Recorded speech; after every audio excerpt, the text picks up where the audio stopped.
Welcome to the next in our series, Genesis, the first 3 chapters.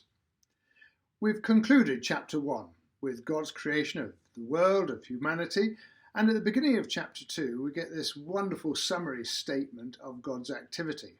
It says this: "Thus the heavens and the earth were completed in all their vast array."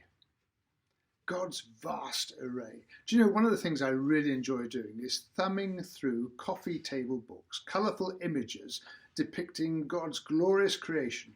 Here's one that I particularly enjoy, and you get microscopic images, you get macroscopic images of all God's wonderful creation in all its colour, and, to use that terminology from chapter 2, the vast array.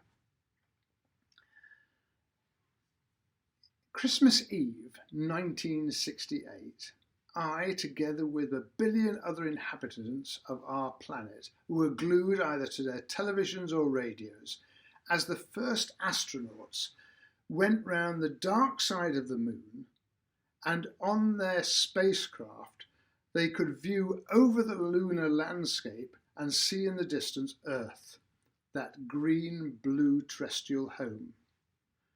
And as those astronauts, Lovell, Borman and Anders, saw that image, they opened the Bibles and they read to that 1 billion viewers and listeners the words of Genesis chapter 1.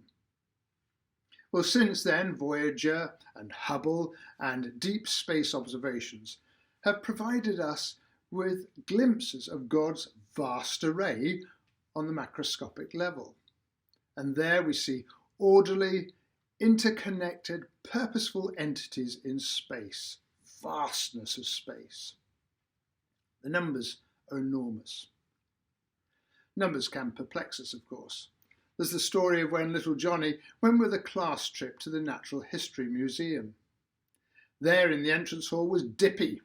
Now Dippy is the 26-metre Diplodocus plant-eating sauropod dinosaur, and he held pride of place in that cavernous exhibition hall for many, many years.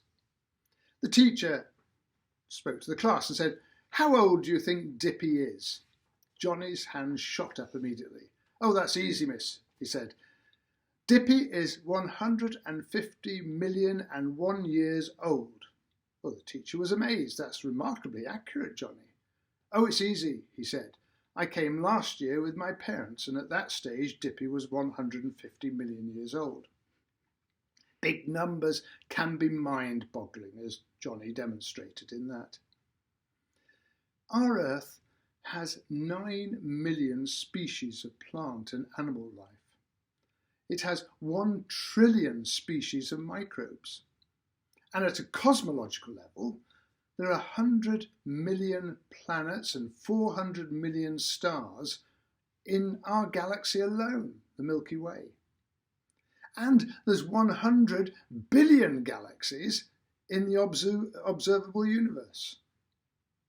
That's vast.